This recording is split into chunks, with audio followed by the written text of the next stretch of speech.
Pronto, então essa é a parte de materiais para poder... Mas vamos falar um pouco também das pedras, como é que a gente trabalharia elas, né? A parte de materiais eu acredito que já esteja tranquilo. Eu acho que já seria suficiente falar dessas peças aqui, mas eu só vou recapitular agora os materiais que eu utilizo, que eu acho que dá para fazer. Dá para incrementar mais coisas? Dá para colocar um gotejamento, o pessoal faz com aquele equipo de soro, sabe? Aquele negócio de colocar soro, coloca até um cabide serve e fica gotejando aqui. Funciona, é legal, você só não pode usar o gotejamento no disco de desbaste, se você for usar, não pode. No manual diz que não pode usar. O disco de corte pode usar o gotejamento, mas tem que ver se o que você comprou pode trabalhar com água ou é a seco. Nunca deixe, mesmo que você vá trabalhar com água, de usar máscara de boa, não de boa qualidade, não compra, compra barato, não faz máscara de pano em casa, não coloca aquelas máscaras que são só aquele tecidozinho azul, descartáveis. Essa daqui não é descartável, você pode lavar ela e reaproveitar, ela demora muito para poder perder eficiência. Então, proteção de ouvido, óculos de proteção, nunca deixe de usar esses itens. Uma outra coisa que eu esqueci de falar, que você vai precisar também, é isso aqui é um corano, é um disco de corano. Você compra esse tecido em lojas de tecido diversas. Você compra esse disco daqui, eu corto redondinho. Eu uso esse bichinho aqui, ó, como molde, faço o desenho e recorto nessa forma aqui. É corano ou corino o nome, o pessoal sabe lá onde é. E às vezes eu faço o seguinte, ó, tá vendo aqui? Aqui tem, deixa eu ver, foca. Tem dois colados, eu coloco um super bonder um em cima do outro. Colo dois no mesmo lado, fica assim, ó. Ele fica um pouco mais macio, um pouco mais fofinho, e ele vai grudar nesse suporte aqui. A gente vai usar isso daqui com pó de polimento. E o pó de polimento isso daqui é o óxido de sério. Esse aqui é só um pózinho para vocês verem lá, ó. Deixa eu pegar aqui.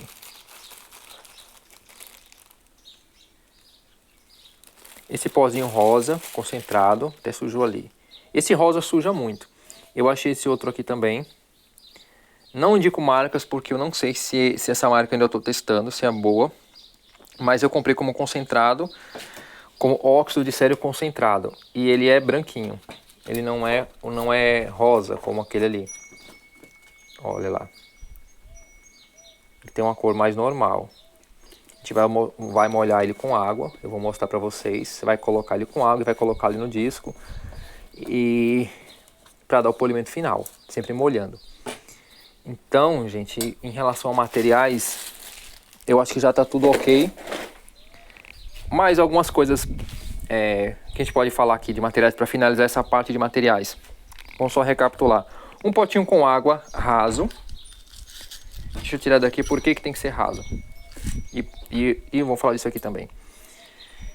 Isso aqui é só é um parafuso até que veio na máquina. Em uma outra máquina. Você vai precisar de pode ser um disco de um pedaço de madeira. Eu vou tentar fazer com alguns nos vídeos para vocês verem. Pode ser um pedacinho de madeira roliço. Eu uso também prego para pedras menores. Para quê? Você vai precisar disso para poder colar na pedra, para poder fazer o polimento. Porque às vezes a pedra é muito pequena e na verdade quando você está com a pedra colada você tem uma mobilidade maior. E evita que a pedra escapa da sua mão e voa lá longe e acabe se quebrando. Então, principalmente na hora do polimento, que tem que estar sempre úmido, que quando seca o óxido de sério, ele enrijece e engancha a pedra mesmo. Se ressecar, ele não funciona. Então anota essas informações aí. Você tem que trabalhar com pó de polimento sempre com água, sempre deixando umedecido. E às vezes você precisa usar as duas mãos e é interessante fixar a máquina para que ela não fique tombando nessa hora. E é importante colar. Quando a gente fora uma pedra logo, passa na primeira lixa, tem que ser na mão, não tem jeito. Na mão mesmo. E assim que tiver retinho aqui, você já pode colar aqui com super bonder mesmo. Compra um super bonderzinho bom, cola, espera secar direitinho e depois você já pode trabalhar. E para soltar é só colocar de molho na água morna depois do polimento que solta. Só que você não vai conseguir, lógico, dar o polimento atrás, né? Depois você tem que pegar a pedra manualmente e dar o polimento atrás. Ou tentar colar a pedra ao contrário, colar aqui do lado de cá e dar o polimento atrás. Eu estou explicando algumas coisas da parte de polimento já, gente. Mas é bom falar todos os detalhes. Por que eu utilizo as coisas? Uma outra coisa que eu sempre faço com a máquina. Então isso aqui você já entendeu. Eu vou fazer manual. Eu prefiro. mas você pode colar atrás da pedra para poder dar uma mobilidade. Facilita muito e evita pedras menores escaparem. Eu sempre coloco a máquina em cima de um pano, porque lembrando que é uma máquina elétrica, tá, gente? Apesar de ser elétrica, eu nunca tive problema com choque. Mas você pode esbarrar e derramar água aqui. Por isso, eu utilizo sempre um vasilhame com água bem raso, para evitar justamente você esbarrar e derramar a água. Isso aqui não dá para derramar, né? E sempre tem pouca água aqui. Eu gosto de trabalhar com a máquina assim, meio na diagonal. E na hora que o disco tiver, vou colocar aqui só para simular, tá? Não, deixa eu colocar o disco mesmo. Na hora que eu estiver trabalhando aqui, por exemplo, com um disco de feltro e com uma lixinha, vou colocar uma aqui qualquer. Eu vou estar trabalhando nessa posição aqui. Eu gosto de trabalhar nessa posição, mas você vai procurar o melhor jeito para você. Eu coloco o pano e eu ajusto com o pano a posição da máquina. As máquinas têm um furinho aqui, ó, que entra um parafuso aqui. Essa aqui também tem, ó. Tem dos dois lados, geralmente. Você pode colocar o parafuso aqui. Eu não sei qual é a medida, eu não lembro, mas de fábrica vinha. Que vem um suporte, inclusive, para você poder prender. É um suporte de mão aqui. Eu achei aqui, ó, o suporte é esse daqui. Você coloca aqui, é só para você segurar mesmo a máquina, dar uma facilidade. Aí o parafuso é esse daqui. Você pode comprar qualquer parafuso que encaixe aqui e tentar prender a máquina em uma mesa, em algum espaço, também funciona. Eu prefiro deixar a máquina livre, que eu possa pegar ela para lá e para cá. Eu prefiro, eu acho mais útil deixar a máquina livre. Eu gosto de trabalhar com ela assim, na diagonal, porque eu estou aqui polindo. Eu estou sempre molhando a pedra e passando aqui. Como eu não uso gotejamento, eu estou molhando e passando aqui. Se você usar um gotejamento, é legal que a gotinha vai cair aqui, vai espirrar para tudo quanto é lado, né? E vai cair para cá. Não tem risco de fazer gotejamento porque ele está girando e está espalhando. Não é para despejar água, tá, gente? Se vocês forem fazer um gotejamento, é só gotejando mesmo. Só uns pinguinhos bem aqui em cima, só para estar umedecendo, para você não estar molhando aqui.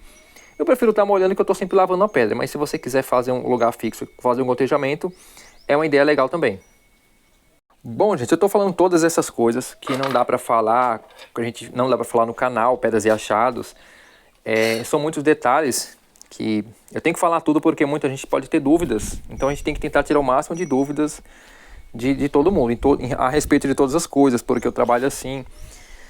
E então, tá, eu trabalho com a máquina inclinada, como eu estava mostrando, sempre olhando com água, usando aqui. E também isso já ajuda a diminuir o pó, porque o pó vai para cá e fica na água, evita estar dispersando muito pó para tudo quanto é lado. E como eu disse, gera pó. Esses aqui nem tanto, as lixinhas, porque eu posso estar sempre molhando toda hora e gerar menos pó. Quanto mais você está lubrificando a pedra com água, melhor. Tanto para a pedra aquecer quanto para dar brilho. Então, todas as lixas, sempre usar muita água é bom. Se você puder fazer o gotejamento, faça. Eu não vou fazer aqui porque eu já tentei colocar, suja a lente do celular todinha, porque eu estou gravando aqui para mostrar para vocês, então algumas coisas eu estou tentando modificar para gravar para vocês, né? De uma maneira que vocês consigam ver, entender e ver eu fazendo. E agora eu vou falar um pouco de pedras em si, que é importante você ter essa informação para as pedras. A gente vai aprender agora a fazer esses formatos de pedra aqui. Vamos lá, focou. Ó, a gente tem um cabochão, que é essa forma aqui convencional. Essas pedras aqui, você vai ver eu fazendo essa pedra aqui. Independente de você conseguir serrar ou não a pedra, você vai fazer o cabochão, olha, um menorzinho, mas é a mesma forma. Ele é retinho atrás e todo oval. Então isso aqui é o movimento da sua mão que dá essa forma. Com o tempo você vai fazendo ele ficar certinho. Olha esse daqui, é também um cabochão, ele não tá oval, eu não quis deixar ele oval. Eu quis deixar ele mais compridinho assim, ó, madeira petrificada. Olha que bonito. Eu preferi deixar ele assim. A gente vai aprender a fazer gotas. E olha essa gota aqui, com a ponta bem fininha, amazonita.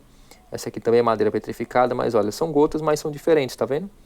Essa aqui é mais uma gota d'água, essa aqui é uma gota mais aleatória, mas também é uma gota. Essa aqui já bem mais larga, um jaspe. Mas todas são gotas, o princípio é o mesmo de fazer. Então ele é igual ao cabochão.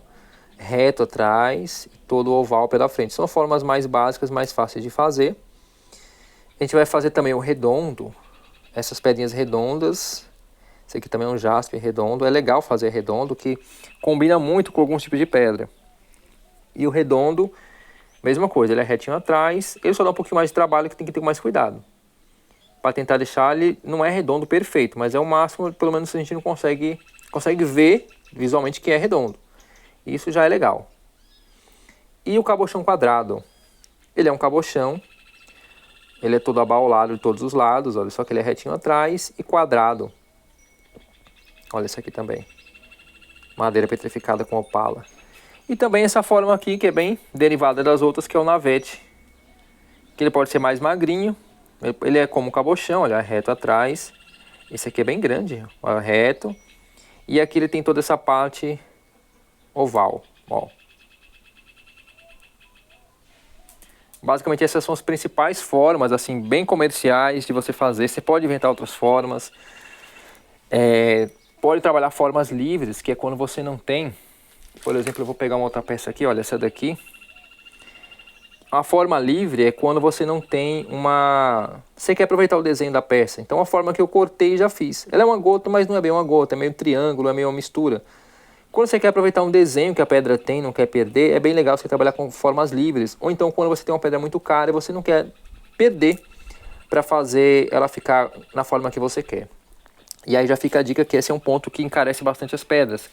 Que, por exemplo, você pode ter uma pedra como uma água marinha, que é uma pedra cara, e você precisa que ela fique com forma de gota, por exemplo. É necessário para encaixar em algum lugar que você faça a forma de gota, então isso vai fazer com que você perca muito da pedra.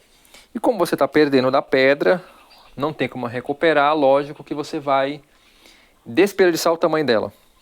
Isso é o que vai encarece o preço da peça final. Bom, mas enfim, independente disso, você também pode aproveitar para fazer formas aleatórias assim, e é legal também. Então essas são as principais formas que a gente vai ver nessa parte. A gente vai ver outras formas mais difíceis, mais complexas na parte 2, onde a gente vai fazer no curso mais avançado. Quando você já tiver prático em fazer isso daqui, você pode ir para um módulo avançado, onde a gente vai mostrar algumas manhas, alguns detalhezinhos para fazer umas joias um pouco mais sofisticadas, para colocar em joias, montagem e tudo mais. Mas por enquanto já é suficiente. E falando das pedras em si, ali as pedras lapidadas, vamos falar das pedras brutas, que é necessário. Que tipo de pedra dá para a gente lapidar? Essas máquinas não dá para a gente lapidar pedras muito grandes. Olha, eu tenho aqui uma ágata, que todo mundo encontra as ágatas, né? A gente não consegue lapidar pedras muito grandes, até dá, mas eu não recomendo fazer lapidações grandes, lapidações pequenas. Eu considero que essas pedras aqui, olha, essas aqui, são um cabochão, uma gota bem grande, já é considerado um tamanho grande para você fazer uma máquina como essa daqui. Senão se torna muito cansativo e gasta muito tempo. Quanto maior a pedra, mais tempo você gasta e mais material. Tenha isso em mente. Pedras com tamanho médio é o ideal, pedras muito pequenas gastam um pouco de material, mas são muito trabalhosas. Então, qual é o raciocínio? Eu tenho uma pedra que eu preciso serrar, então eu preciso entender que esse aqui é uma esmeralda no xisto. Então é uma peça que eu posso querer, por exemplo, serrar para aproveitar a parte com mais esmeralda, ou então fazer um trabalho mais fino, porque ela está muito grande a pedra para lapidação. Eu posso pegar uma pedra desse tamanho e começar a lapidar aqui? Até posso, só que eu vou demorar muito, ela vai ficar muito, muito redonda. Então o ideal é que as pedras sejam sempre achatadas, meio assim, um pedaço quebrado, mas assim, fino, tá vendo? Esse é o modelo ideal de pedra que você precisa para trabalhar. Levemente achatado, esse aqui é um jaspe de madeira petrificada. Então é uma pedra boa de se trabalhar do jeito que está aqui. Eu poderia ir direto para o desbaste, se eu não tiver como cortar, nem usar a pista do disco de desbaste para poder formar a pedra, e nem o disco de desbaste diamantado, agressivo. Eu poderia ir direto para esse disquinho, vai demorar mais, mas também funciona. É bom que vocês tenham isso em mente, toda essa explicação é muito necessária. Essa pedra aqui não está com o formato ideal para lapidação, a não ser que eu queira fazer alguma coisa que pareça com isso daqui. Eu teria que diminuir. Essa aqui também não é uma pedra que dá para serrar assim. Eu posso até serrar ela no meio aqui, dividir em dois aqui, ó. Por exemplo. Então vocês vão aprendendo com a prática como serrar pedra, como você diminuir o tamanho de uma peça dessa daqui. Olha, esse aqui é um quartzo rosa muito grande para fazer qualquer tipo de lapidação. A não ser que você queira uma pedra grande mesmo. Dá para fazer uma forma aleatória, só polir e deixar todas as arestas, passar. Não recomendo muito porque você vai ter um trabalho com uma peça que vai ser pouco valorizada. É melhor você fazer uma peça mesmo, fazer as peças trabalhadas assim. Então, para finalizar sobre os tipos de pedra, eu trouxe aqui a maioria. Esse tipo de pedra aqui, a gente chama de pedra martelada. Porque ela já vem quebradinha assim, você pode comprar isso pronto. Esse daqui também é martelado, é uma ametista. Você pode comprar pedras assim, as ditas pedras marteladas, a gente compra. Vale a pena, tá, comprar, tem pessoas que vendem, até no Mercado Livre vendem pedras assim, já com tamanhozinhos bons para lapidação. A gente também vende algumas pedras assim, prontas para lapidação. É um pouquinho mais caro, mas compensa se você não tiver todo o equipamento para trabalhar. Eu posso pegar um cristal, por exemplo, como esse daqui, e começar a fazer o processo, aparando, já anota aí as informações, de tudo que eu estou falando aqui já é importante, tá? Aparando pelas quininhas. Então sempre vai começar aparando essas quinas vivas da pedra, se você for direto para o desbaste, e depois você vai dando a forma que você quer. Se eu quisesse fazer, por exemplo, uma gota com essa pedra, eu precisaria aparar todas as quinas, depois eu vou achatar ela, em seguida eu vou dando a forma de gota. Aproveitar essa ponta que está mais fina, essa parte de baixo para ser a base da gota, e a gente vai formando a pedra, não tem muito segredo. Essa pedra aqui é uma safira de rio, lá da Chapada Diamantina. Parece uma pedrinha comum, mas é uma safira. É uma pedra extremamente dura, é o máximo que a gente vai conseguir fazer com essas máquinas. A gente vai conseguir lapidar até uma safira, de dureza 9. É muito duro, é demorado, mas a gente consegue fazer. Em opalas, tem que tomar cuidado com o disco de desbaste, porque a opala quebra muito fácil. Ela é levinha, parece uma outra pedra comum. Essa aqui também é da Chapada Diamantina, mas ela é leve, frágil, quebra mais fácil. Então a gente tem que tomar cuidado com a lapidação de opalas e de pedras mais caras. Pedras assim, olha, rolados de rio. Isso aqui é um jaspe rolado de rio, olha só. Que legal, ele já está todo lisinho. Muita gente quer uma pedra só para dar o brilho nela. Então é o ideal também esse tipo de pedra aqui. Se você quiser uma pedra só para dar o brilho, procura pedras assim, ó. Olha, tá vendo essa partezinha aqui? A máquina não vai entrar aqui, lógico, aqui não vai caber a máquina, não tem como ela passar aqui dentro. Ou vai estar com muita dificuldade. Mas em todo o resto dela você precisa tirar esses buraquinhos aqui, no mais, olha. Aqui tá quase bom. Tirar todos os buraquinhos que tem a pedra, você já ia conseguir dar um polimento nela, ó. Já tá quase com uma forma legal, caso você queira uma pedra para simular uma pedrinha enrolada, né? Só dar brilho nela. Dá para fazer, eu já fiz, não acho que compensa, não aproveita muito, porque se torna uma pedra barata, mas se você quer uma pedra para deixar de coleção, não quer uma pedra para poder fazer joias, eu acho que é legal isso daqui. Se for uma pedra bem bonita, que você, não, vou lapidar só para poder guardar na minha coleção, você quer como um hobby, você não quer vender as pedras, é algo que você compensa fazer. Então, vamos para a última recapitulagem dessa parte aqui. Você viu o que até agora? Você viu que a gente tem os materiais que são as máquinas, a politriz e a esmerilhadeira. Você já viu a diferença entre as duas. Viu que é mais vantajoso você ter uma esmerilhadeira do que ter uma... Perdão, é mais vantajoso você ter uma politriz do que você ter uma esmerilhadeira, porque você tem um equipamento mais pronto. É mais caro, mas é durável. É um investimento que você faz assim para muitos anos, não quebra fácil. Principalmente se for de uma marca boa, tá? Uma marca conhecida. A esmerilhadeira dá para fazer tudo, só que tem algumas ressalvas. A dificuldade de você colocar o disco de corte, como eu já expliquei. Você vai ter que fazer uma adaptação que não é muito legal. Até funciona, como eu expliquei, mas vai ficar o disco desregulado. Eu esqueci de mostrar que esse disco aqui, ele cabe certinho o disco que vem próprio para pedras, ele cabe certinho na politriz, sem precisar de adaptação nenhuma. O buraco encaixa certinho lá. É só colocar as arruelas para levantar um pouco a altura.